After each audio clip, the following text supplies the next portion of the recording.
Anomalies are like whispers in a crowded room, easy to miss but impossible to ignore once you know what to listen for. The problem? In massive datasets, they don't wave red flags. They hide in plain sight, buried under mountains of normal patterns. Traditional anomaly detection methods often struggle, relying on distance-based calculations or rigid statistical assumptions. But what if there was a way to let anomalies reveal themselves naturally? That's exactly what Isolation Forest does. Instead of hunting for anomalies the hard way, it flips the script. It isolates them by randomly slicing through the data, kind of like a game of 20 questions, but way faster. It quickly separates outliers from normal points.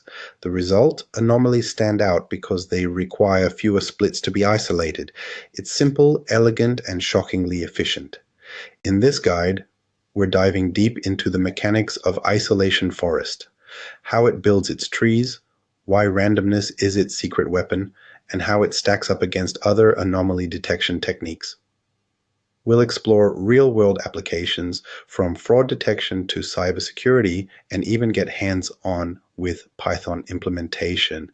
Whether you're a data scientist, an engineer, or just someone curious about how machines find the unexpected, by the end of this, you'll see anomalies the way Isolation Forest does, impossible to ignore. Let's get started.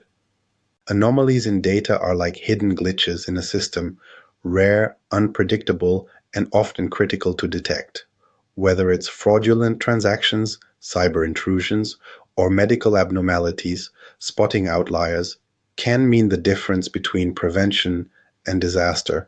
But here's the catch. Traditional anomaly detection methods struggle with scalability, high-dimensional data, and rigid statistical assumptions.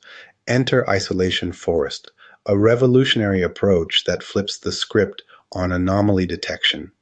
Instead of defining what's normal and looking for deviations, it does something completely different. It isolates anomalies directly. So how does it work? Imagine randomly slicing through your dataset like a chef chopping vegetables. Normal data points take many cuts before they're completely separated. But anomalies, they get isolated in just a few. This clever approach makes Isolation Forest one of the fastest, most efficient ways to detect outliers, even in massive data sets. And the best part? It doesn't require assumptions about data distribution or distances, making it remarkably flexible across industries. In this session, we're diving deep. We'll break down how Isolation Forest constructs decision trees, why random feature selection is its secret weapon, and how anomalies naturally reveal themselves with shorter path lengths. We'll also cover real-world applications from fraud detection to cybersecurity, and even walk through a hands-on Python implementation. By the end, you won't just understand Isolation Forest, you'll know exactly when and how to use it. So let's get started. Traditional anomaly detection feels like trying to find a single odd piece in a 10,000-piece puzzle. You either waste time checking every piece one by one or rely on rigid mathematical assumptions that might not even fit the data. Many conventional methods, such as clustering or statistical approaches, depend on defining what normal looks like before they can even begin identifying outliers. But what if we didn't need to define normality at all? What if anomalies naturally stood out just by how quickly they could be separated? That's the fundamental idea behind Isolation Forest. Unlike other methods that analyze distances, densities, or probability distributions, Isolation Forest takes an entirely different approach. It isolates anomalies first rather than finding patterns in normal data, and it does this using a brilliantly simple yet effective mechanism: random partitioning. Here's how it works. Imagine you have a collection of data points spread across a space. Instead of measuring how far apart they are or calculating their density, Isolation Forest randomly selects a feature, picks a random threshold within that feature, and splits the data at that point. This process continues recursively, dividing the dataset into smaller and smaller segments, effectively chopping through the data like a lumberjack slicing through logs. Now, here's the magic. Anomalies, by their very nature, tend to be rare and different from the rest of the data. This means they are much easier to isolate compared to normal instances. In other words, when you start randomly partitioning the dataset, anomalies get separated much faster, requiring fewer cuts, because they don't blend in with the majority. Think of it like trying to separate a bunch of tightly packed apples from a few scattered oranges. No matter where you start slicing, the oranges will be singled out much faster than the apples. This isolation process happens across multiple decision trees, forming what we call an isolation forest.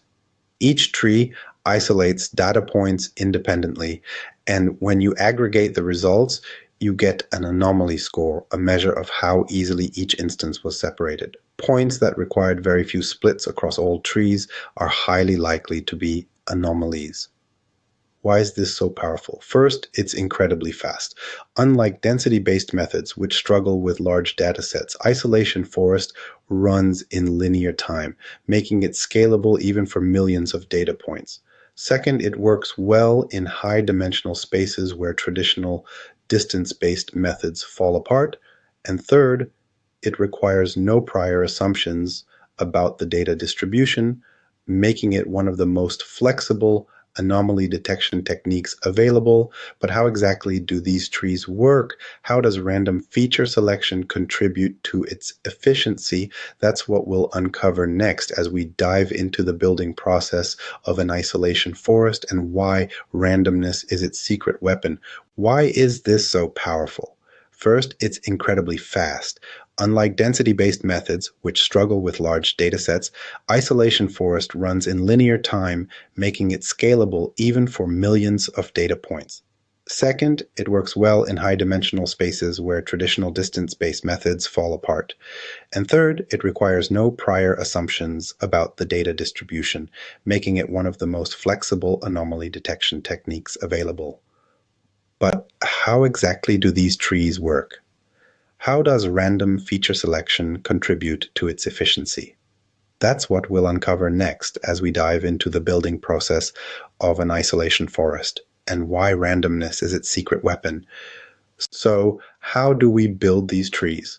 The process starts with random feature selection. At each node in the tree, we don't carefully analyze which feature contributes most to anomaly detection. We just pick one at random. Then, within that chosen feature, we randomly select a threshold value between the minimum and maximum observed values. This randomly chosen threshold is used to split the dataset into two groups. One group contains all values less than the threshold, while the other contains all values greater than the threshold. Once the split is made, we repeat this process recursively, selecting a new feature and a new threshold at each step. This continues until every data point is isolated in its own branch of the tree. But here's the key insight. Anomalies tend to get isolated much faster because they are different from the majority of the data. Think of it like a game of 20 questions. If you're trying to guess a common object like a car, it might take several questions before you've ruled out all possibilities and identified the correct answer. But if the object is something unusual, say a flying toaster, you'd reach that conclusion much faster because it doesn't fit into most categories. Isolation forest follows this same principle. Anomalies, being rare and different, require fewer splits to be isolated, resulting in shorter path lengths in the trees. Each tree in the isolation forest works independently, and after a sufficient number of trees are built, we calculate an anomaly score for each data point. The score is based on the average path length across all trees. The shorter the path, the higher the likelihood that the point is an anomaly. If a data point consistently gets isolated in just a few splits across multiple trees, it's flagged as an outlier. Why does this work so well? First, it's incredibly efficient. The time complexity of training an isolation forest is O(n) log n, making it significantly faster than density-based approaches like dbscan or clustering-based methods like k-means. Second, it scales well to large datasets because each tree only requires a small, random subset of the data to function effectively. And third, it doesn't require any assumptions about the data distribution, making it robust across a wide variety of use cases. Now that we've seen how these trees are constructed, let's take a closer look at decision trees in isolation forest and why their structure makes them perfect for anomaly detection. At the heart of isolation forest lies a unique type of decision tree, not the kind used for classification or regression, but one specifically designed to separate data points through random partitioning. These trees play a crucial role in the algorithm's ability to efficiently detect anomalies, and understanding their mechanics is key to grasping why isolation forest works so well. Unlike traditional decision trees where each split is chosen based on a criterion like information gain or Gini impurity, isolation forest trees split the data completely at random. At every node, a feature is randomly selected, and then a random threshold is chosen within that feature's range to split the dataset into two parts. This process continues recursively until each instance is fully isolated in its own branch. But here's where the magic happens. Anomalies tend to be isolated much faster than normal points. Because anomalies are rare and different from the majority of data points, they are often cut off much earlier in the tree building process. This means they end up with shorter path lengths, while normal points, blending in with the majority, require deeper splits to be fully isolated. To put it another way, imagine you're playing a game where you randomly chop pieces off a block of wood. If you have a solid, dense chunk, it'll take multiple chops to break it down. But if there's a small, thin splinter sticking out, just one or two chops will separate it. That's exactly what happens in an isolation forest tree. Normal data points take more cuts to fully isolate, while anomalies stand out and get chopped off quickly. Each tree in the isolation forest contributes to an anomaly score by measuring how many splits were needed to isolate each instance. The key insight: the fewer splits required, the higher the likelihood that a point is an anomaly. This is why isolation forest doesn't need to measure density or distance. It simply observes how naturally separable a data point is. And because every tree is built using different random splits, the ensemble approach ensures robustness and diversity, preventing the model from overfitting to specific patterns in the data. The final anomaly score is computed by averaging the path lengths across all trees, making the detection process both reliable and scalable. So why does this matter? First, this method is incredibly fast. Since each tree is built independently and uses random splits, the algorithm runs in O(n) log n, time complexity, making it much more scalable than traditional methods. Second, it works exceptionally well in high-dimensional spaces where distance-based methods like k-means or debscan often fail. And third, it's unsupervised, meaning it doesn't require labeled data to work, making it perfect for real-world anomaly detection applications. Now that we understand how these decision trees function, let's dive into the random feature selection process, the key ingredient that makes isolation forest so effective. Now that we know isolation forest relies on decision trees to isolate anomalies, let's talk about one of its most powerful tricks: random feature selection. Unlike traditional decision trees that carefully choose the best feature to split on, isolation forest doesn't overthink it. Instead, at each node, it just picks a feature at random and rolls with it. Sounds chaotic? Maybe. But this randomness is exactly what makes isolation forest so good at spotting anomalies. Think of it like a game show where you have to pick a door, but instead of analyzing the probabilities, you just throw a dart and go with whatever you hit. Sounds reckless, right? But in the world of anomaly detection, this randomness actually works in our favor. By selecting different features across multiple trees, isolation forest ensures that anomalies, which tend to be different in many ways, will get exposed no matter which feature is chosen. Here's how it plays out. At each split, a random feature is selected from the dataset. A random threshold is chosen between the minimum and maximum values of that feature. The dataset is divided based on this threshold, and the process continues recursively. Now, you might be thinking, wait, wouldn't choosing features at random make the model worse? In most machine learning models, yes, but here, it's a feature, not a bug, pun intended. By removing any bias in feature selection, the trees don't get stuck relying on a single feature, making them more robust across different types of data distributions. And guess what? You can give this video a thumbs up right now, just like Isolation Forest gives Anomalies a thumbs down. Because in Isolation Forest, anomalies get separated faster, just like that one weird friend in a group photo who somehow always ends up standing apart from everyone else. By ensuring that every tree in the forest is constructed using different random splits, we make sure no single feature dominates the model.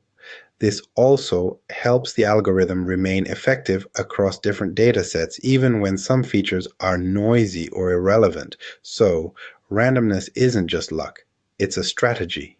And speaking of randomness, let's look at the next key piece of the puzzle: random threshold selection, which determines exactly where each split happens. Spoiler alert, it's not as random as you think. So, Isolation Forest already picks features at random, but it doesn't stop there. It also decides completely on a whim where to split them. Yes, it's like a chef who doesn't measure ingredients but still ends up making a 5-star dish. Instead of carefully calculating the best split point, it simply picks a threshold somewhere between the minimum and maximum values of the selected feature and goes with it. No overthinking, no complex calculations, just cut and move on. And oddly enough, that's exactly why it works so well. This might sound reckless at first. Why not let the model carefully analyze the data and pick the optimal threshold? The answer is simple. Anomalies don't play by the rules. Traditional models try to learn the patterns in normal data and then flag anything that doesn't fit, but that approach can be slow, computationally expensive, and, let's be honest, a bit too much like a perfectionist trying to write a single email for 2 hours.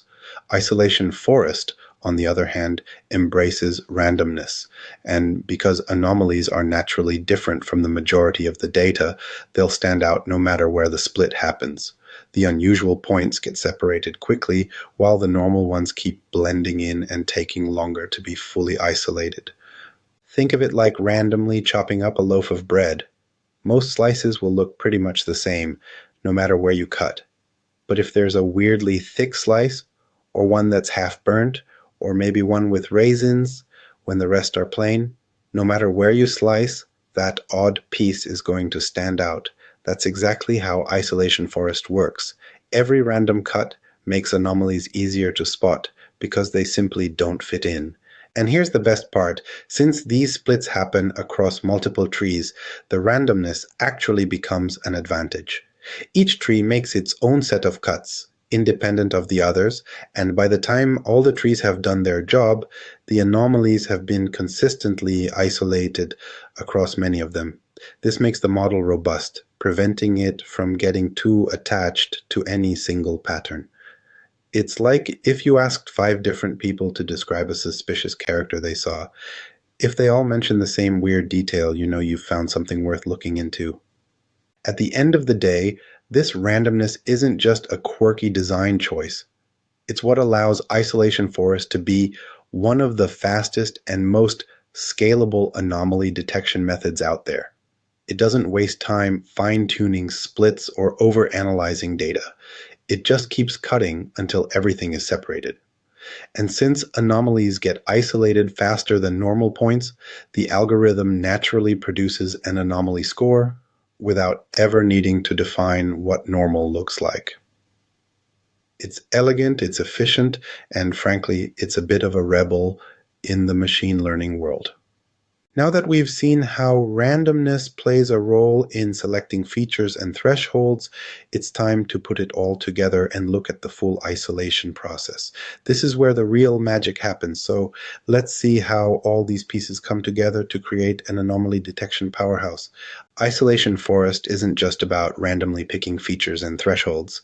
It's about systematically isolating data points until every single one stands alone. That's the heart of the isolation process, and it's what makes this algorithm both incredibly fast and surprisingly effective at spotting anomalies. The trees don't grow to classify data, they grow to separate it step by step until every point is cut away from the rest. And the speed at which a point gets isolated, that's the key to determining whether it's an anomaly or just another regular observation. Think of it like a survival game where every round contestants get randomly split into smaller and smaller groups. The people who blend in with the majority keep getting shuffled around, while the odd ones out, maybe the person in a spacesuit at a business conference, gets singled out almost immediately. In isolation forest, normal data points require multiple splits to be completely separated, while anomalies are so different from the rest that they get isolated much faster. The fewer splits it takes to isolate a point, the more suspicious it becomes. Each decision tree in the forest follows the same simple rules. Pick a feature, pick a threshold, and divide the data into two parts. Then repeat. And repeat again. The trees don't need to understand the data or identify patterns. They just keep cutting until every point is in its own little corner. And here's the genius part. Because the splits are random, anomalies, by virtue of being unique, get forced into isolation much faster than the bulk of normal data. This results in shorter path lengths, which is exactly what the algorithm measures to assign an anomaly score. Now, you might be wondering, what if some anomalies take longer to be isolated in one tree? That's why isolation forest doesn't rely on just one tree, it builds an entire forest of them. By averaging the path lengths across multiple trees, the model ensures that anomalies which tend to get consistently isolated early will receive higher anomaly scores, while normal points which blend in across multiple random splits will have longer path lengths and lower anomaly scores. It's like if 5 different escape rooms all led to the same conclusion. If someone keeps getting stuck at the same point in every game, you know something is up. This process is what allows isolation forest to be so efficient. Traditional anomaly detection methods often struggle with large data sets because they rely on computationally expensive distance calculations or probability distributions. But isolation forest doesn't compare distances or make any assumptions about data structure.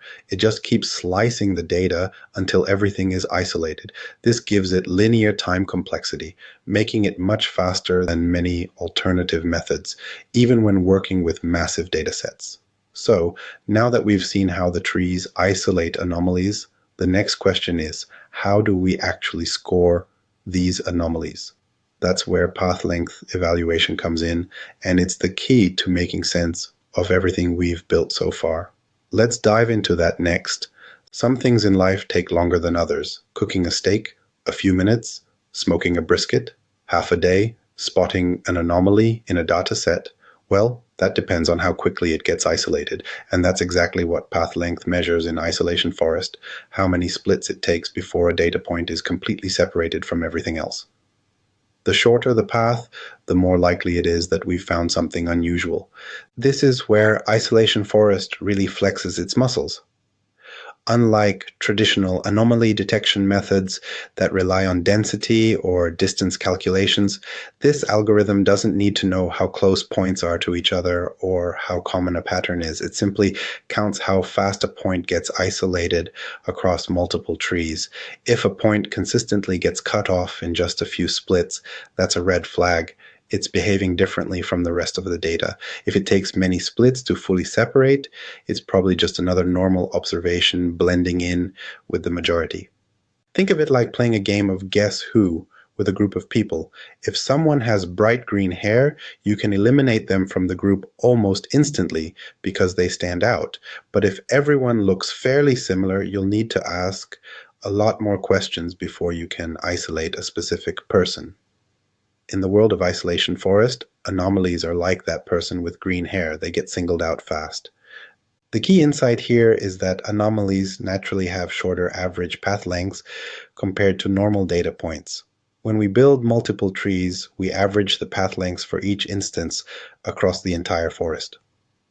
This final anomaly score is what determines whether a point is considered an outlier or not. If the score is high, meaning the path length is consistently short, the data point is flagged as an anomaly. If the score is low, meaning it took many cuts to isolate, it's classified as normal. And here's the beautiful part. Because every tree in the forest is built randomly, there's no bias in the way anomalies are detected. We're not relying on predefined thresholds, distance calculations, or statistical distributions, just pure unbiased isolation.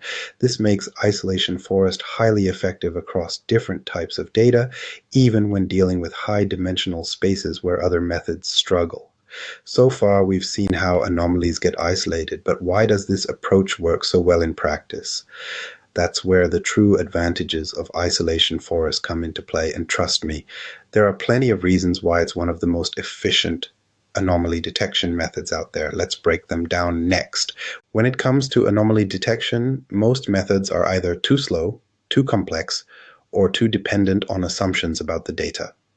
That's where Isolation Forest shines.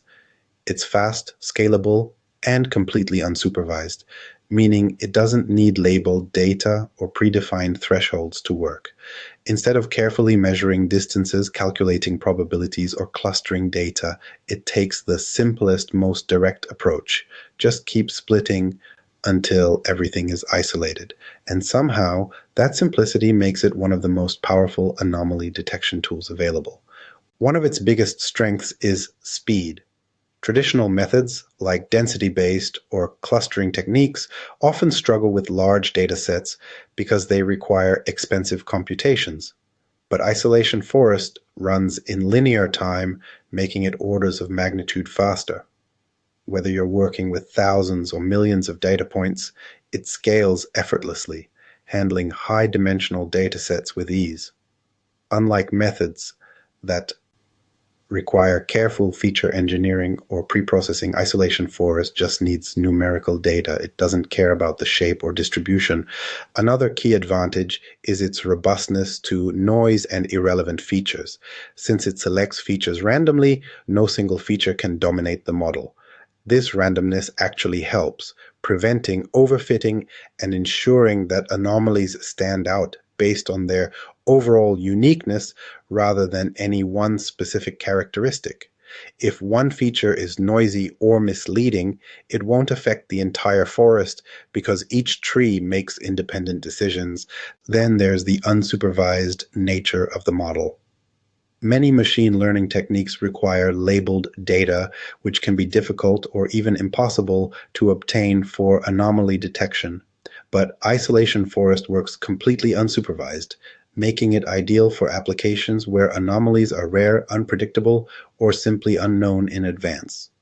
This is why it's used in fraud detection, cybersecurity, medical diagnostics, and even industrial monitoring, areas where anomalies are critical to find but hard to define. Perhaps the most overlooked advantage is how interpretable it is compared to other anomaly detection models.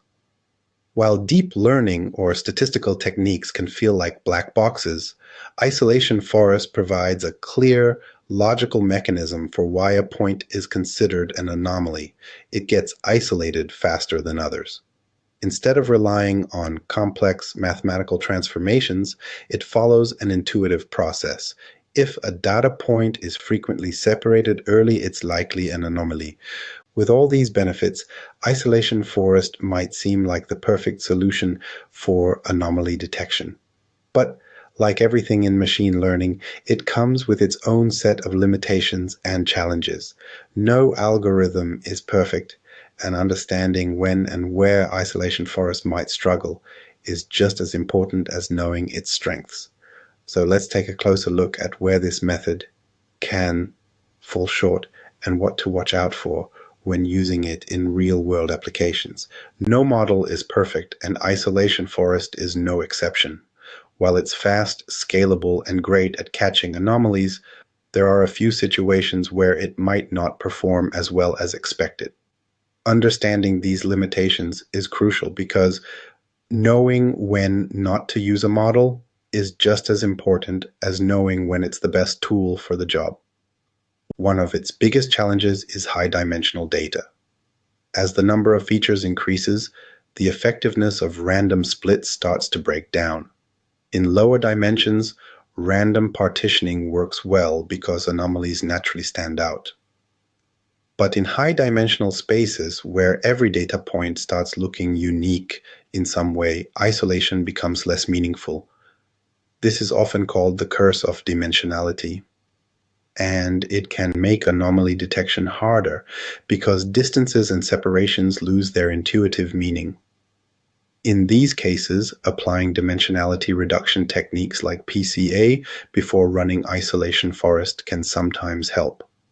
Another issue is limited interpretability.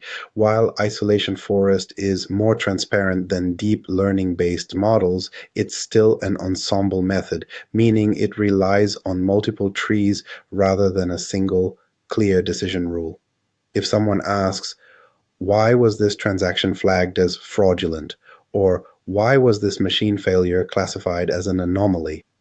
the best answer we can give is because it got isolated faster than other points. That might not be detailed enough for industries where explanations matter, such as finance or healthcare. Scalability is a strength in most cases, but it doesn't come for free. While isolation forest can handle large datasets efficiently, the number of trees and the subsampling size still need tuning. If the parameters are set poorly, the model might either overfit, detecting too many false anomalies, or underfit, missing important outliers. A poorly configured isolation forest can lead to noisy results, especially when working with datasets that have imbalanced anomaly distributions. Speaking of assumptions, isolation forest works best when anomalies are few and different from normal observations. But what if anomalies aren't so rare? What if the dataset contains multiple distinct groups of anomalies? Or worse, what if the anomalies look similar to normal data in most features, but differ only in subtle ways? Since isolation forest isolates based on feature splits rather than deeper statistical patterns, it might struggle to detect anomalies that are hidden within clusters of normal data. And finally, there's the issue of parameter sensitivity. The performance of isolation forest depends heavily on how many trees are used and what percentage of the dataset is sampled at each step. If the contamination parameter, the expected proportion of anomalies, is set too high or too low, the model's performance can take a serious hit. While it requires less tuning than some anomaly detection methods, it's not entirely plug and play, and finding the right balance requires some experimentation. So while isolation forest is an excellent tool, it's not a one-size-fits-all solution. The key is knowing when and where to use it. And speaking of comparisons, how does it actually stack up against other popular anomaly detection techniques? Let's put it head-to-head with methods like one-class SVM and clustering-based approaches to see where it truly excels and where it might fall short. Anomaly detection is a competitive game, and isolation forest isn't the only player on the field. There are plenty of other methods out there, some older, some more complex, and some that take a completely different approach. So how does isolation forest stack up against the alternatives? Let's break it down. One of the most common competitors is one-class SVM, support vector machine.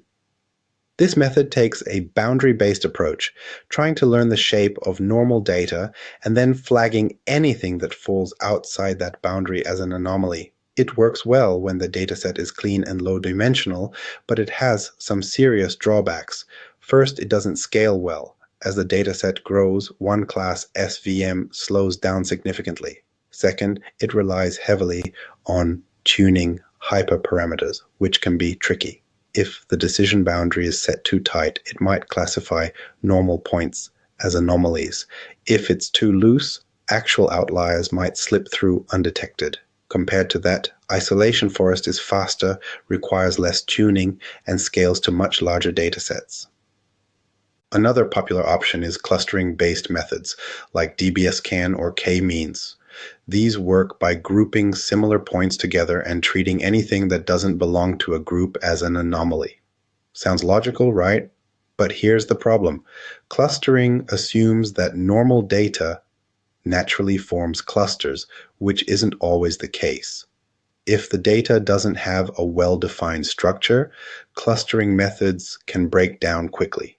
Plus, they struggle in high-dimensional spaces where distance-based calculations lose meaning.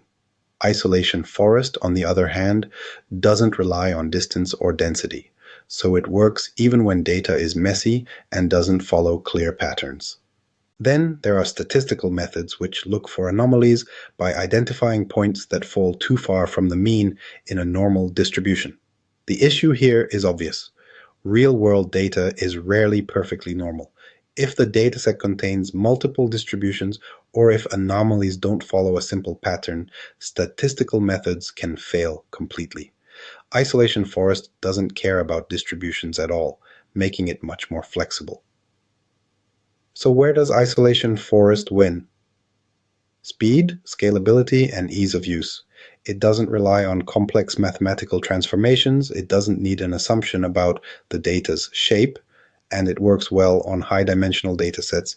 It's one of the most practical, hands-off anomaly detection methods available. But does that mean it's always the best choice? Not necessarily.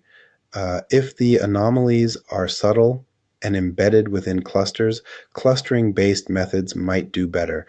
If interpretability is a top priority, statistical models might be preferable.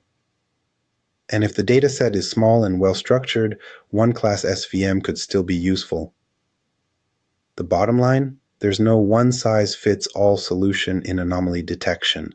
The best method depends on the data, the use case, and the computational constraints. That said, Isolation Forest has become the go-to choice in many industries, from finance to cybersecurity, because of its speed, simplicity, and reliability.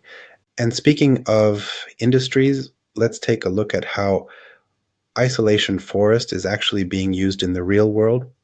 Fraud detection, network security, medical diagnostics.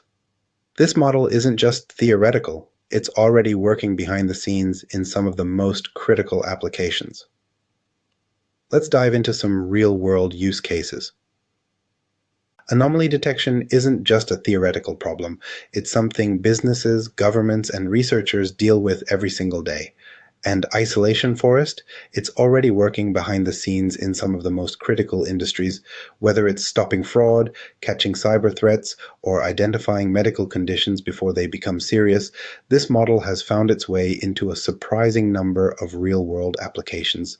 Take fraud detection, for example. Financial institutions process millions of transactions daily, and hidden among them are fraudulent activities, stolen credit cards, identity theft, and suspicious banking behavior. Traditional fraud detection methods often rely on rule-based systems, but these can be too rigid to catch evolving fraud tactics. Isolation Forest, on the other hand, doesn't need predefined rules. It simply isolates transactions that behave differently from the majority. A payment made from an unusual location, an abnormal withdrawal pattern, or a sudden shift in spending behavior, the model flags it automatically, making it an essential tool for detecting financial fraud in real time. Then there's cybersecurity, where threats are constantly evolving. Firewalls and antivirus software can only do so much, and many cyber attacks involve subtle changes in network behavior that traditional security systems might miss. Isolation Forest is used to detect anomalies in network traffic, identifying unusual patterns that could indicate an attack. a sudden spike in data transfers, unusual login times, or a device communicating with an unfamiliar server.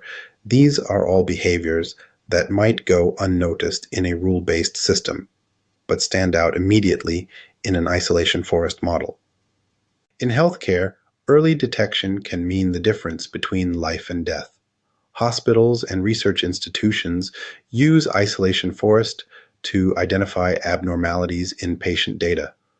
Unusual heart rates, irregular lab results, or medical scans that show subtle signs of disease.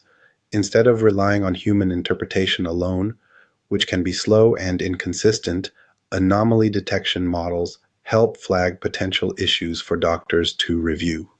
This doesn't replace medical expertise, but it acts as a second set of eyes, catching things that might otherwise go unnoticed. Manufacturing and industrial processes also rely on isolation forest for quality control and predictive maintenance.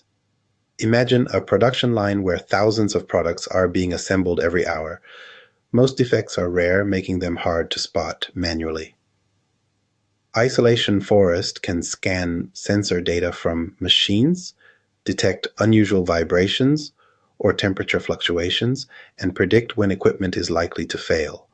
This means businesses can fix problems before they cause downtime or defective products, saving money and improving efficiency.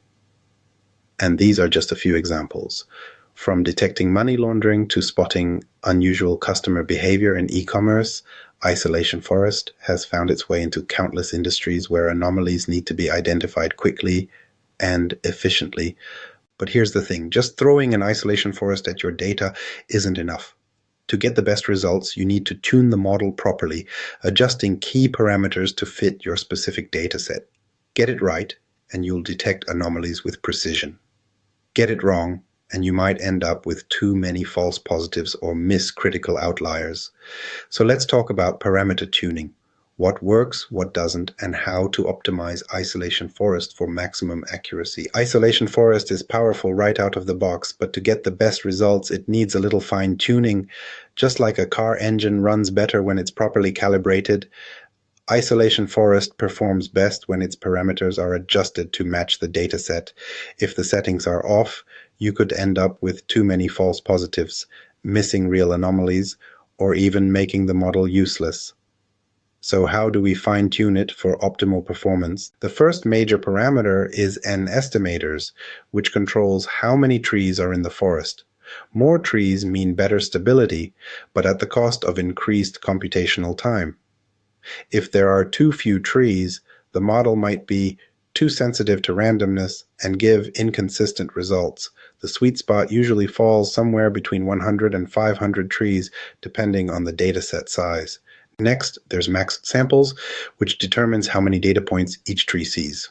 Instead of using the full dataset for every tree, isolation forest randomly samples a subset. A smaller value makes the trees more independent and better at detecting anomalies, but if it's too small, the model might miss important patterns. A typical range is between 0.1 and 1.0 as a fraction of the dataset, but this needs testing based on the specific data distribution. Then we have contamination, which is one of the trickiest settings. This parameter represents the expected proportion of anomalies in the dataset. If you set it too low, the model might be overly cautious and miss true anomalies. Set it too high and it might start flagging normal data as suspicious. If you don't know the exact proportion of anomalies in advance, it's often best to leave this parameter unset and let the model determine an anomaly threshold automatically. Another important factor is max features, which controls how many features each tree considers at each split. Using all features can make the model too sensitive, while using too few might make it ineffective at spotting complex anomalies. A balanced approach, using around half the total features, often works well. And finally, let's not forget random state. While this doesn't affect the performance directly, setting a fixed random state ensures the results are reproducible. If you want consistent experiments, it's worth keeping this parameter locked. The key takeaway? Parameter tuning isn't a one-size-fits-all process. The best settings depend on the dataset, the nature of the anomalies, and how aggressively you want to detect outliers. The best way to fine-tune is through cross-validation, testing different values systematically to see what works best. A well-tuned isolation forest can separate anomalies with precision, reducing false positives and improving accuracy. Now that we know how to optimize it, let's put it into action. It's time to dive into the actual code and see how isolation forest works in Python. Let's walk through the implementation step by step. From loading data to making predictions, anomaly detection theory is great, but nothing beats seeing it in action. So let's roll up our sleeves and get isolation forest running in Python. The good news, it's incredibly easy to implement, requiring just a few lines of code. But as always, the details matter. Loading and pre-processing the data, choosing the right parameters, and interpreting the results all play a big role in getting useful insights. First things first, we need to import the necessary libraries. The core tool here is isolation forest from sklern.ensemble along with numpy and pandas for handling data. If the data set isn't already clean, we may also need pre-processing steps like handling missing values or normalizing features. Once the data is ready, we initialize the isolation forest model. We set the key parameters like n-ern estimators, max samples, and contamination based on what we've learned about parameter tuning. If we don't know the expected proportion of anomalies, we can leave contamination unset and let the model determine it dynamically. Now it's time to train the model using the fit method. Unlike supervised learning models, isolation forest doesn't need labels. It simply learns the patterns of normal data and isolates points that behave differently. The training process is fast, even for large data sets, thanks to the model's efficient tree-based structure.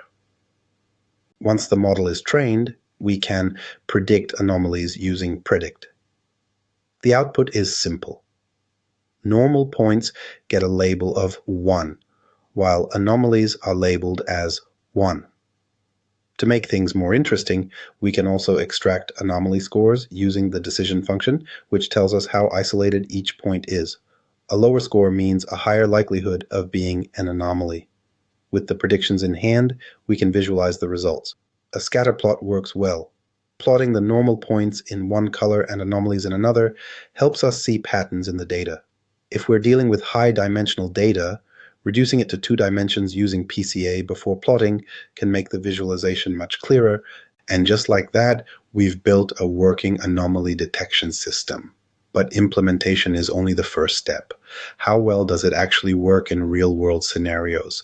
Let's explore a case study where isolation forest was used to detect financial fraud, and see how well it performed in catching anomalies where it really counts. Catching anomalies in theory is one thing, but what happens when real money is on the line? Let's talk about financial fraud, one of the biggest threats to banks, payment processors, and online retailers. Credit card fraud, money laundering, and unauthorized transactions cost billions every year. Traditional fraud detection systems rely on rule-based approaches like blocking transactions above a certain amount or flagging purchases from unusual locations. But here's the problem. Fraudsters adapt. They change their methods, find loopholes, and stay one step ahead. That's why static rules don't work forever. Enter isolation forest. A major financial institution deployed isolation forest to detect fraudulent transactions. Instead of relying on predefined fraud patterns, they let the model find anomalies naturally. By training it on past transaction data, amounts, locations, frequencies, and spending behavior, it could identify purchases that didn't fit the normal profile. Since isolation forest works by isolating unusual points quickly, it flagged transactions that deviated from expected behavior, even when those transactions weren't obvious outliers in traditional fraud detection models. The results were game-changing. The bank achieved a 95% detection rate for fraudulent transactions, all while keeping false positives low. That last part is critical. If a model falsely flags too many legitimate transactions, customers get frustrated, and businesses lose money. By tuning the parameters carefully and validating results, the institution struck the perfect balance between catching fraud and minimizing disruptions. The best part, real-time fraud detection. Because Isolation Forest is computationally efficient, it was able to scan millions of transactions daily without slowing down. That meant fraudsters could be flagged before they drained accounts rather than after the damage was done. Of course, fraud detection isn't the only place where Isolation Forest shines. Another industry where it's making a massive impact, cybersecurity. Spotting fraudulent transactions is one thing, but detecting an attacker inside a network is an entirely different challenge.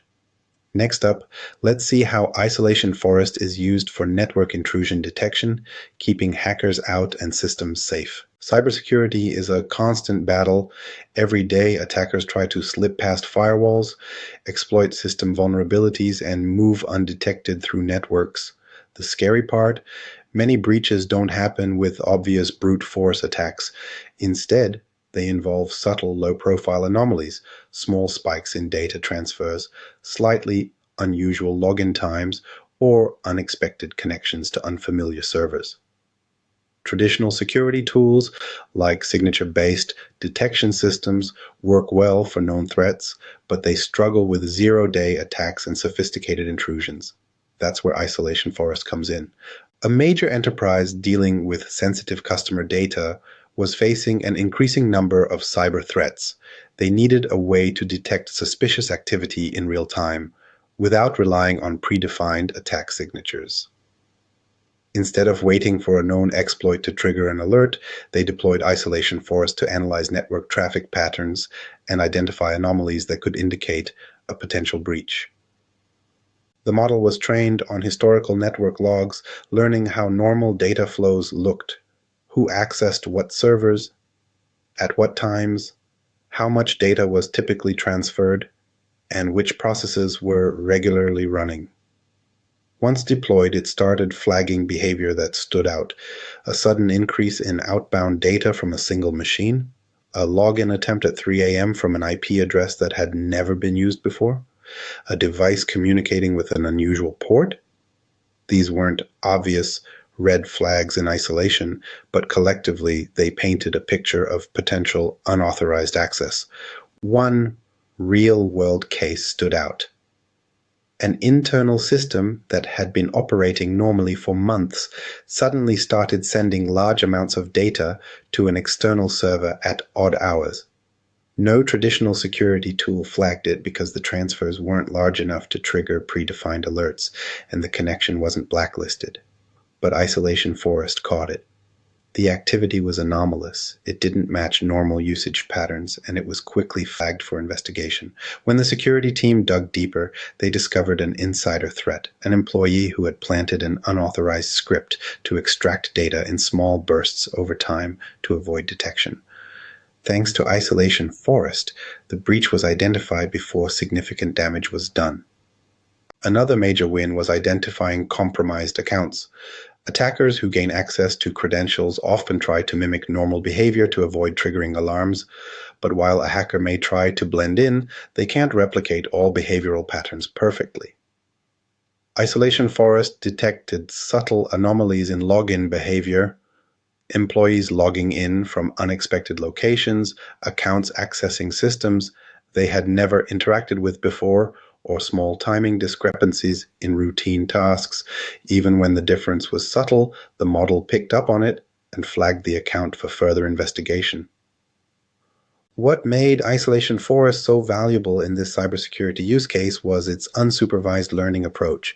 Many security models require extensive labeled datasets to train, but Isolation Forest worked without predefined attack patterns.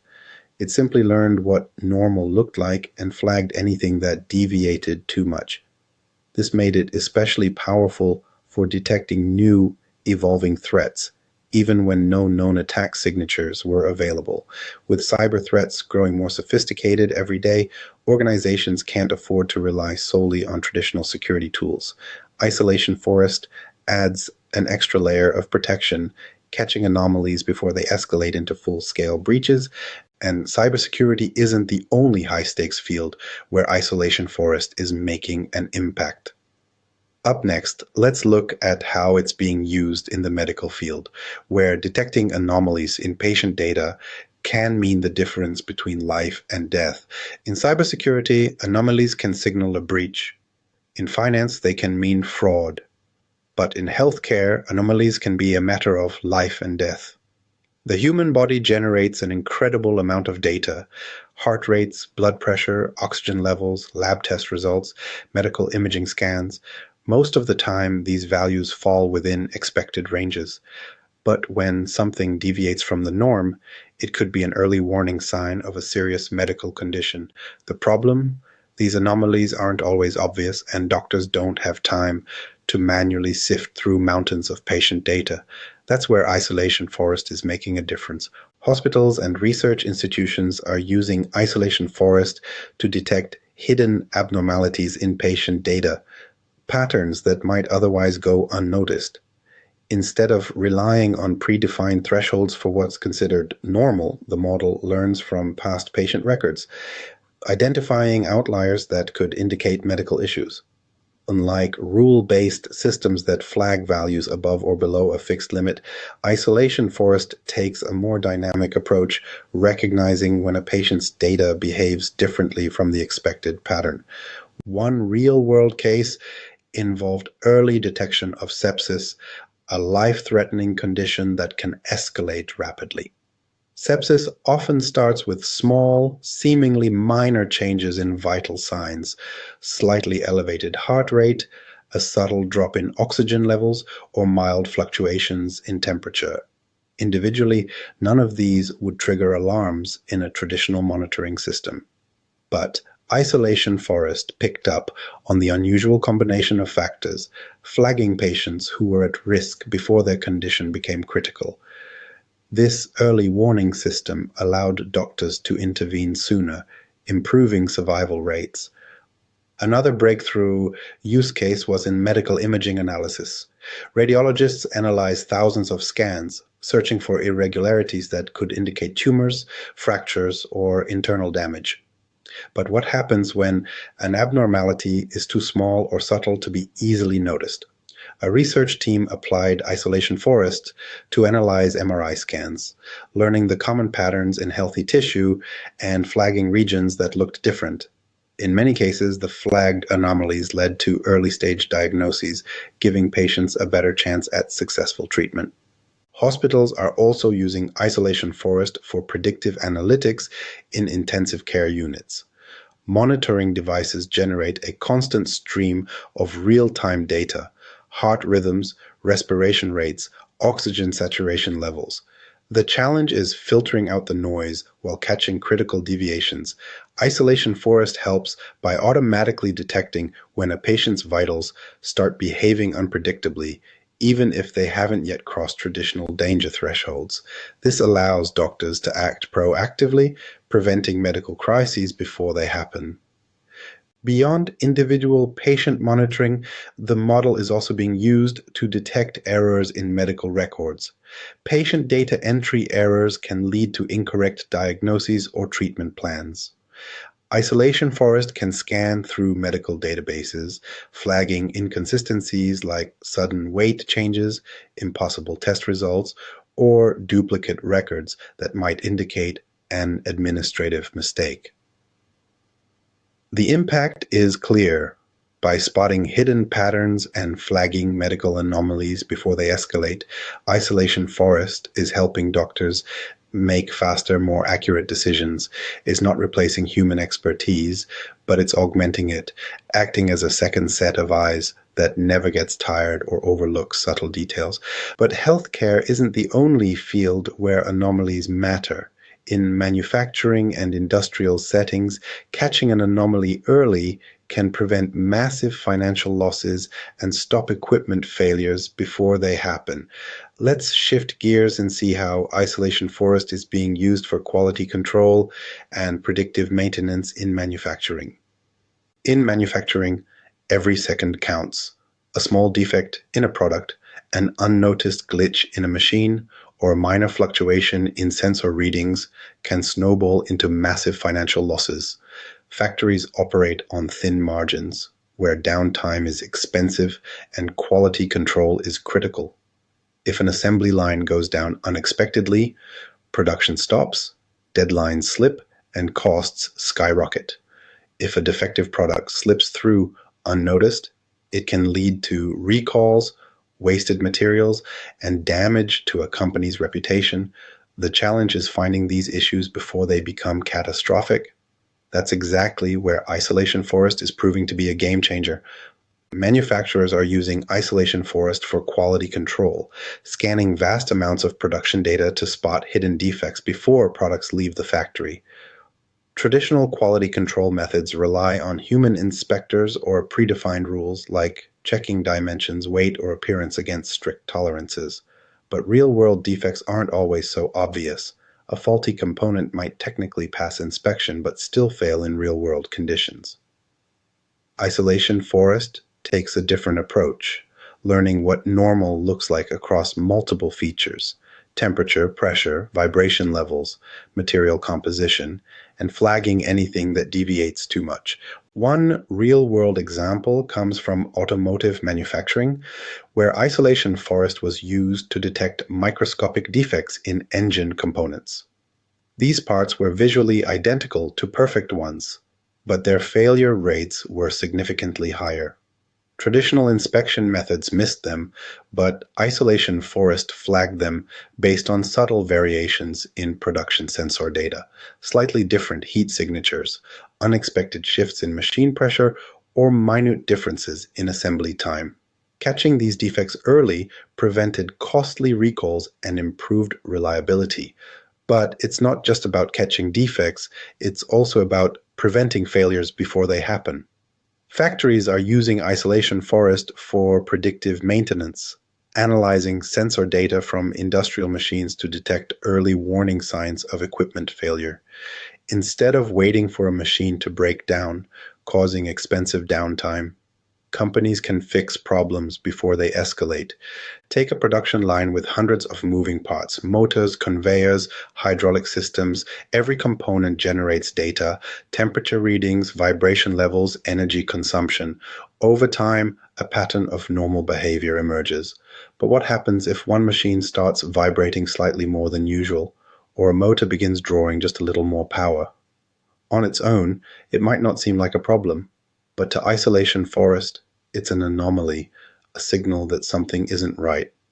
A major electronics manufacturer applied Isolation Forest to its production machinery, and within weeks, it started flagging machines that were about to fail, often days or even weeks before a breakdown. In one case, a conveyor motor was running slightly hotter than usual.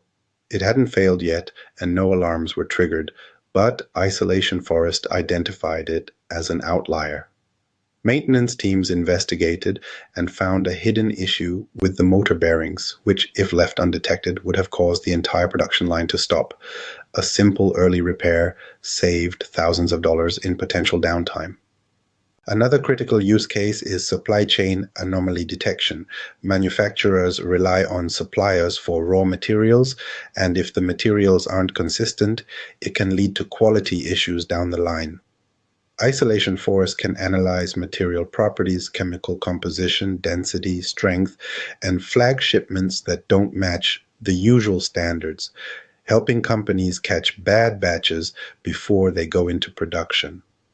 The beauty of Isolation Forest in manufacturing is that it doesn't require complex failure models or predefined defect rules.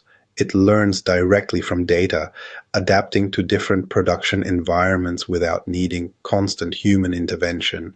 It's helping factories move from reactive maintenance to proactive problem prevention, cutting costs, reducing waste, and improving product reliability. And this ability to flag anomalies isn't just useful for physical products, it's just as powerful for detecting financial and operational anomalies in business processes. Up next, let's explore how isolation forest is being applied in corporate analytics, fraud prevention, and business intelligence to catch hidden risks before they become major problems. Businesses run on data, financial transactions, customer behaviors, supply chain movements, internal operations, and buried within that data are anomalies, subtle irregularities that could signal fraud, inefficiencies, or financial risks. The challenge? These anomalies aren't always obvious. A single suspicious transaction in millions, a hidden irregularity in quarterly reports, or an unusual pattern in employee expenses could go completely unnoticed in traditional analysis. That's where isolation forest is becoming a critical tool for corporate analytics, fraud prevention, and business intelligence. One of the biggest use cases is financial anomaly detection. Large corporations process thousands, sometimes millions, of transactions daily. Among them could be fraudulent invoices, unauthorized purchases, or money laundering attempts. Traditional fraud detection often relies on predefined rules, flagging transactions over a certain amount, or purchases from high-risk locations. But financial fraudsters are smart. They know how to keep their transactions just under the detection threshold, spreading their activities across multiple accounts to avoid triggering alerts. A multinational company applied isolation forest to its expense reports and vendor payments, looking for outliers in spending behavior. Instead of just analyzing transaction amounts, the model considered multiple factors: frequency, vendor relationships, payment locations, and approval times. The results were eye-opening. It flagged subtle anomalies, like an employee submitting expenses at unusual times, a supplier that was consistently overbilling small amounts across multiple invoices, and a series of payments that looked normal individually but formed a suspicious pattern when viewed together. These were cases that would have slipped through traditional fraud detection systems. Another powerful use case is budgeting and financial forecasting. Unexpected cost spikes, revenue dips, or operational inefficiencies often start as small, hidden trends before they become major financial problems. Isolation Forest helps CFOs and financial analysts detect these irregularities early. A sudden but slight increase in manufacturing costs, a department exceeding its projected budget in an unusual way, a revenue stream behaving unpredictably. Instead of waiting until quarter-end reports to uncover these issues, companies can spot and address financial risks in real time. Corporate cybersecurity teams are also leveraging Isolation Forest for insider threat detection. While network security tools focus on external attacks, some of the most damaging breaches come from within. Employees misusing access, privileges, data leaks, or unauthorized financial transactions. Anomalies in login patterns, unusual data access requests, or suspicious movements of company funds can all be detected early before serious damage is done. Even in customer behavior analytics, Isolation Forest is proving useful. Businesses rely on understanding their customers, what they buy, how they interact with services, and when they engage. A sudden drop in engagement, an unexpected change in purchasing habits, or an unusual spike in customer churn could indicate an emerging problem. Maybe a pricing issue, a competitor gaining traction, or a flaw in the service. Detecting these shifts early gives businesses the chance to react before the damage spreads. The power of Isolation Forest in business intelligence is that it doesn't require predefined risk categories or rule-based detection. It simply learns what normal business behavior looks like and flags anything that doesn't fit. It's helping companies prevent fraud, detect inefficiencies, and gain deeper insights into their financial and operational data. But while it's powerful, Isolation Forest is not a silver bullet. Like any machine learning model, its effectiveness depends on how well it's tuned, the quality of the data, and the ability to interpret and act on the results. That's why visualization is such an important part of anomaly detection. Data scientists and analysts need to see why something was flagged as an anomaly and whether it's truly an issue or just noise. Up next, let's explore the best visualization techniques for interpreting isolation forest results and making sense of anomaly detection at scale. Detecting anomalies is one thing, understanding them is another. When isolation forest flags an outlier, the next question is always why? Why did this data point stand out? What makes it different from the rest? And more importantly, is it a true anomaly or just noise? That's where visualization techniques come in. They transform raw anomaly scores into something interpretable, helping analysts, data scientists, and decision makers make sense of the results. One of the most effective ways to visualize isolation forest results is through scatter plots. If the dataset has only a few features, plotting normal points in one color and anomalies in another can instantly reveal patterns. High-scoring anomalies often cluster together, making it easy to spot problem areas. For example, in fraud detection, plotting transaction amounts against frequency might show a cluster of normal transactions, but anomalies could appear as isolated points standing far from the rest. But what about high-dimensional data? Many anomaly detection problems involve dozens or even hundreds of features, making simple scatter plots impractical. That's where dimensionality reduction techniques like PCA, principal component analysis, or TSNE come in. These methods reduce complex datasets into 2 or 3 dimensions while preserving the structure, allowing anomalies to be visualized in a lower dimensional space. A properly tuned PCA plot can separate normal data from outliers, providing an intuitive way to understand where anomalies exist. But what about high-dimensional data? Many anomaly detection problems involve dozens or even hundreds of features, making simple scatter plots impractical. That's where dimensionality reduction techniques like PCA, principal component analysis, or TSNE come in. These methods reduce complex datasets into 2 or 3 dimensions while preserving the structure, allowing anomalies to be visualized in a lower dimensional space. A properly tuned PCA plot can separate normal data from outliers, providing an intuitive way to understand where anomalies exist. And then there's time series visualization, crucial for applications like network security, predictive maintenance, and financial risk monitoring. If anomalies are flagged in a time-dependent dataset, plotting anomaly scores over time can reveal trends, spikes, or recurring patterns. A sudden surge in anomalies at a specific time of day might indicate a cyber attack, while a slow increase over weeks could signal a deteriorating machine in an industrial setting.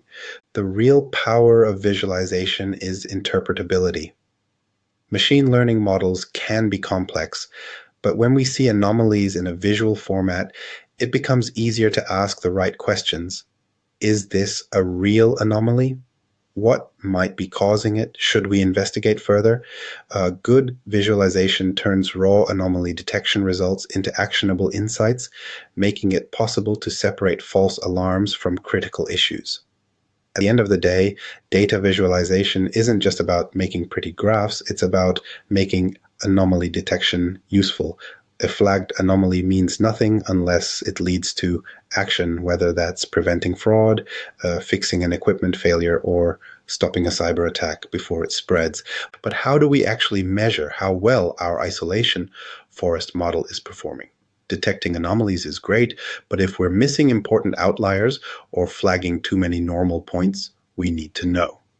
Next, let's dive into performance metrics, how we evaluate whether isolation forest is truly working as intended. Detecting anomalies is great, but how do we know if we're doing it well?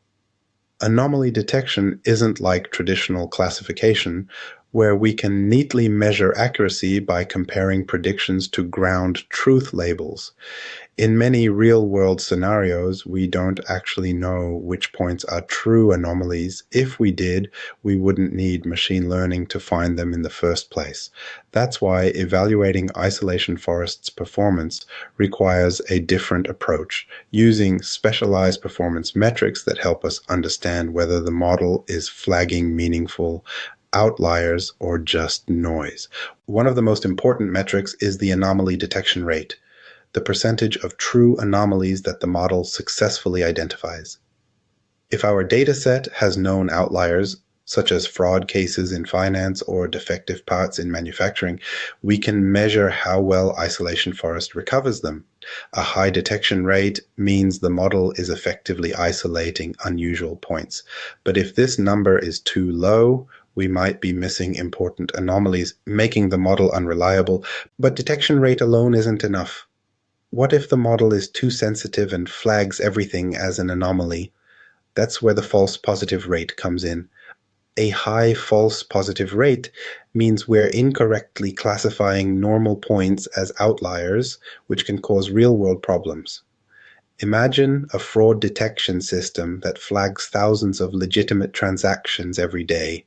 Banks would waste resources reviewing them, and customers would be frustrated by unnecessary alerts.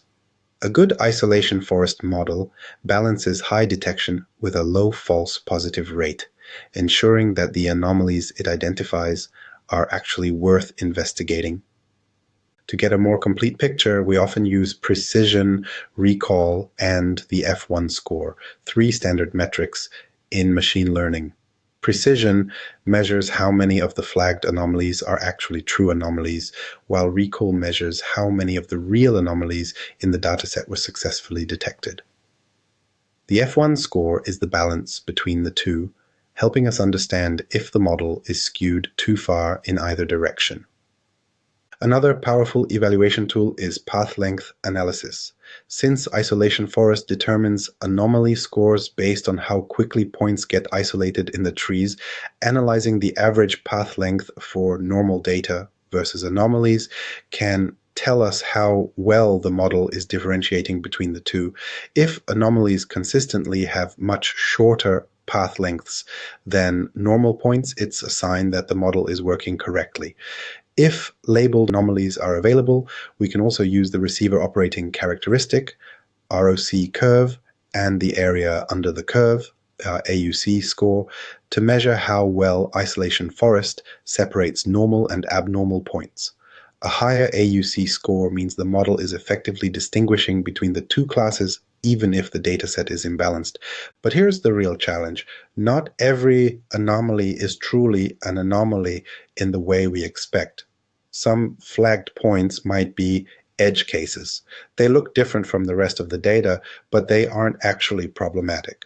In cybersecurity, for example, an unusual network login might just be an employee working late, not a hacker. That's why human review is still essential. The best anomaly detection systems don't just automate everything. They provide clear, interpretable results so analysts can decide which flagged cases require action. Ultimately, measuring isolation forest performance is all about balance. Too many false positives and we waste time chasing ghosts. Too many false negatives and we miss critical anomalies. Fine-tuning parameters and combining multiple metrics helps us strike that balance, ensuring the model is both accurate and practical. Of course, some datasets are harder to handle than others, especially those with high-dimensional data, where detecting anomalies becomes even trickier. Let's take a closer look at how isolation forest performs in high-dimensional spaces and what we can do to improve its effectiveness. High-dimensional data is everywhere: genomics, cybersecurity logs, financial records, sensor networks. The more complex the system, the more features we have to analyze. But here's the problem. As dimensionality increases, traditional anomaly detection methods start to break down. The relationships between features become harder to interpret, distances between points lose meaning, and even normal data points start looking like outliers. This phenomenon is known as the curse of dimensionality, and it presents a major challenge for models like isolation forest. In low-dimensional data, random partitioning works well. Isolation forest selects features, makes splits, and anomalies get isolated quickly. But in high-dimensional space, splitting randomly across all features can become less effective, because many of those features may not be relevant to detecting anomalies. As a result, anomalies don't necessarily get isolated as fast as they should, reducing the model's ability to distinguish them from normal points. One way to address this issue is feature selection, reducing the number of features before applying isolation forest. Not all features contribute equally to anomaly detection. Some may be noisy, redundant, or completely irrelevant. Techniques like recursive feature elimination, RFE, lasso regression, or mutual information scoring can help identify the most important features, improving the model's accuracy by focusing on what actually matters. Another approach is dimensionality reduction. Methods like principal component analysis, PCA, or TSNE transform the dataset into a lower dimensional space while preserving its structure. PCA, for example, creates new features that capture the most variance in the data, helping isolation forest focus on the most informative patterns rather than getting lost in noise. By applying PCA before running isolation forest, we can often improve anomaly detection performance in datasets with hundreds or thousands of features. A third strategy is adjusting model parameters. In high-dimensional datasets, lowering max features, the number of features considered at each split, can prevent the model from relying too much on irrelevant attributes. Instead of randomly selecting from all available features, reducing max features forces the model to focus on a smaller subset of the most relevant ones, increasing the chance of isolating anomalies efficiently. Another technique is combining isolation forest with other models. Hybrid approaches can improve accuracy by leveraging multiple anomaly detection methods simultaneously. For example, isolation forest can be used alongside one-class SVM or local outlier factor, LOF, to validate results and increase robustness, especially in high-dimensional spaces where a single model might struggle. But let's be real. High-dimensional anomaly detection is always a challenge. The key is to strike a balance between preserving important information and reducing noise. If we reduce dimensions too aggressively, we might lose critical signals. If we don't reduce them at all, the model might struggle to differentiate anomalies from normal variations. That's why experimentation is crucial. Testing different feature selection methods, tweaking parameters, and combining techniques to find the best approach for each dataset. And speaking of comparisons, how does isolation forest actually stack up against traditional anomaly detection methods in different scenarios? Let's take a side-by-side look and see where it dominates and where other approaches might have the edge. Not all anomaly detection methods are created equal. Some rely on statistical assumptions, others use distance-based calculations, and a few, like isolation forest, take a completely different approach. So how does isolation forest stack up against traditional anomaly detection techniques? Let's break it down. One of the oldest methods is statistical outlier detection, which assumes that normal data follows a known distribution, like a Gaussian bell curve. Anything too many standard deviations away from the mean is flagged as an anomaly. This works well when the data is neatly distributed, but real-world datasets rarely follow perfect statistical patterns. If the data contains multiple modes, heavy tails, or skewed distributions, simple statistical thresholds can completely fail, missing anomalies or flagging too many normal points. In contrast, isolation forest doesn't assume any distribution. It works even when data is messy, making it far more flexible. Another common approach is distance-based anomaly detection, like k-nearest neighbors, KNN, or dbSCAN, density-based spatial clustering of applications with noise. These methods look at how far data points are from their neighbors. If something is too far from everything else, it's an outlier. The downside? They don't scale well. Computing distances between every pair of points becomes impractical as datasets grow, making these methods slow and inefficient for large-scale anomaly detection. Isolation forest, on the other hand, scales in linear time, making it much better suited for big data applications. Then there's one-class SVM, support vector machine, a popular boundary-based method. Instead of measuring distances or densities, it tries to find a hyperplane that separates normal data from anomalies. The problem? It's computationally expensive and highly sensitive to parameter tuning. If the boundary is too tight, it might flag too many normal points as anomalies. If it's too loose, it might miss outliers entirely. Isolation forest, by comparison, requires less tuning and runs much faster, making it easier to deploy in real-world scenarios. Clustering methods like k-means clustering also get used for anomaly detection, with the assumption that normal data forms clusters while anomalies do not. This works well when data naturally forms tight, well-separated groups, but if the data doesn't have clear clustering structures, the model struggles. Anomalies that fall within a dense cluster might get overlooked entirely. Isolation forest, by contrast, doesn't rely on clustering assumptions. It isolates anomalies based on behavior, not proximity, making it more adaptable. Where isolation forest wins is in speed, scalability, and flexibility. It doesn't require assumptions about data distribution. It handles high-dimensional spaces better than distance-based methods, and it runs significantly faster than traditional approaches. That's why it has become a go-to tool in industries like finance, cybersecurity, and healthcare. However, it's not always the best choice. If the anomalies are subtle and blend into the data, methods like one-class SVM might perform better. If the dataset is small and well clustered, DBSCAN could be more effective. The best approach often involves combining multiple models, validating results across different techniques to maximize accuracy. So, isolation forest isn't a silver bullet, but it's one of the most practical, efficient, and adaptable anomaly detection methods available today. And as datasets grow in size and complexity, the need for fast, scalable anomaly detection is greater than ever.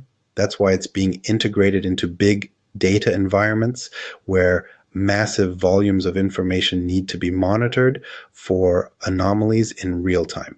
Up next, let's look at how isolation forest is being applied in big data scenarios and how it holds up when processing millions or even billions of data points.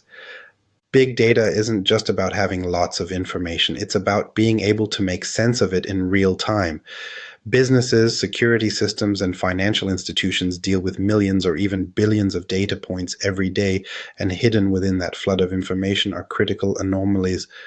A fraudulent transaction, a cyber attack, an equipment failure, each one might be a tiny blip in a sea of normal activity. The challenge is finding that blip without slowing down the entire system. That's where isolation forest in big data comes into play. One of the biggest advantages of isolation forest is that it scales efficiently. Unlike distance-based methods, which require expensive pairwise comparisons, or statistical models that struggle with complex distributions, isolation forest runs in ON log n time complexity, making it fast even for massive datasets. This is why it's being widely adopted in big data ecosystems, where anomaly detection needs to happen at scale. A major use case is real-time fraud detection in financial services. Banks and payment processors handle an overwhelming number of transactions every second, and fraudulent activity often gets buried in normal patterns. Traditional fraud detection methods can be too slow to catch anomalies before the damage is done. By integrating isolation forest into streaming data pipelines, financial institutions can detect suspicious transactions in real time, flagging potential fraud within milliseconds and blocking transactions before money is lost. Another industry where big data anomaly detection is critical is cybersecurity. Large-scale networks generate vast amounts of log data, connection requests, authentication attempts, traffic flows. Sifting through this data manually is impossible, and traditional rule-based security systems often miss sophisticated threats. Isolation Forest is now being deployed in distributed security architectures, where it continuously monitors network activity, detecting anomalies that could indicate breaches, malware infections, or insider threats. Since it doesn't rely on predefined attack signatures, it can catch new and emerging threats, making it an essential tool in modern cybersecurity. In industrial IoT, Internet of Things, applications, machines, sensors, and smart devices generate enormous amounts of data. Factories, power plants, and transportation systems need to monitor equipment health in real time, identifying failures before they cause catastrophic breakdowns. Isolation Forest is being used to analyze sensor readings in real time, flagging subtle changes in vibration patterns, energy consumption, or temperature fluctuations that indicate an impending malfunction. This allows companies to perform predictive maintenance, fixing machines before they fail, and avoiding costly downtime. But how does Isolation Forest handle truly massive data sets? That's where distributed computing frameworks like Apache Spark come in. Instead of running on a single machine, Isolation Forest can be parallelized across multiple nodes, processing enormous volumes of data simultaneously. In Spark, the algorithm is optimized for handling large-scale anomaly detection, enabling organizations to scan billions of data points without performance bottlenecks. This makes it one of the few anomaly detection methods that can handle enterprise-level big data workloads. Despite its advantages, scaling Isolation Forest in big data environments does come with challenges. Feature selection becomes even more important. When working with thousands of features, too much noise can weaken the model's ability to isolate true anomalies. Parameter tuning is also more complex at scale, requiring careful balancing to avoid excessive false positives or missed anomalies. But when optimized correctly, Isolation Forest in big data environments is a game changer. It enables companies to detect anomalies in real time, handle vast amounts of information with ease, and uncover hidden risks that would otherwise go unnoticed. So where does it go from here? What's next for Isolation Forest and anomaly detection as machine learning continues to evolve? Let's take a look at the future of Isolation Forest, exploring new research directions, hybrid models, and the next generation of anomaly detection techniques. Anomaly detection is evolving, and Isolation Forest is just the beginning. As data grows in volume, complexity, and speed, the need for faster, smarter, and more adaptive anomaly detection has never been greater. So, what's next? Where is Isolation Forest headed, and what are the future trends in anomaly detection? One exciting direction is hybrid models, where Isolation Forest is combined with deep learning techniques like autoencoders or transformer-based anomaly detection, while Isolation Forest excels at fast, unsupervised anomaly detection. Deep learning models can capture more complex, high-dimensional patterns. By combining both approaches, researchers are developing ensemble methods that enhance accuracy, reducing false positives, and improving robustness in challenging datasets.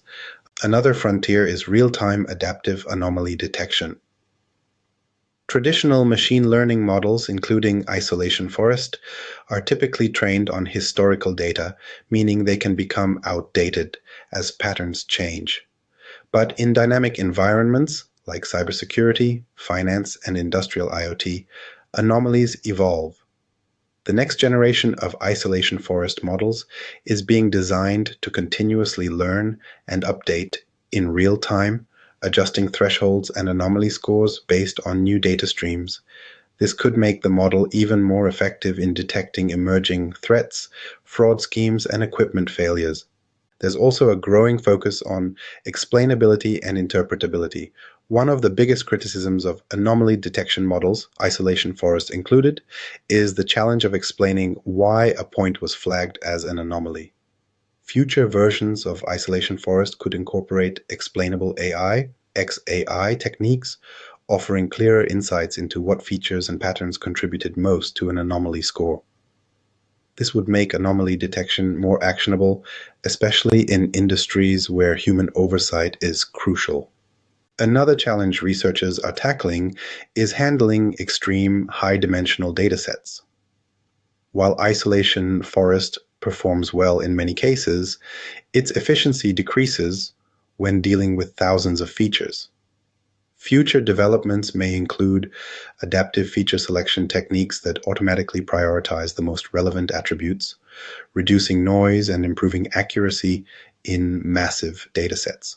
And finally, there's the push toward distributed and federated anomaly detection. As more organizations move to cloud-based architectures and decentralized data storage, models need to operate across multiple locations while preserving data privacy. Future versions of Isolation Forest could be optimized for federated learning, allowing anomaly detection models to be trained and updated across different datasets without exposing sensitive information. The bottom line, Isolation Forest isn't going away. It's evolving. Faster, smarter, and more adaptable anomaly detection is on the horizon, and Isolation Forest is at the center of it. Whether through deep learning integration, real-time adaptation, or improved interpretability, the next generation of anomaly detection models will be more powerful than ever. And with that, we wrap up our deep dive into Isolation Forest. From understanding how it isolates anomalies to seeing it in action across industries, we've explored why it's one of the most effective and scalable anomaly detection methods out there. If you're working with data and need to uncover hidden outliers, Isolation Forest is a tool you need in your arsenal. So, what's next for you? Are you ready to test it on your own dataset? Experiment with parameter tuning, or maybe even integrate it into a live system? Whatever your next step is, one thing is certain: anomalies won't stay hidden for long.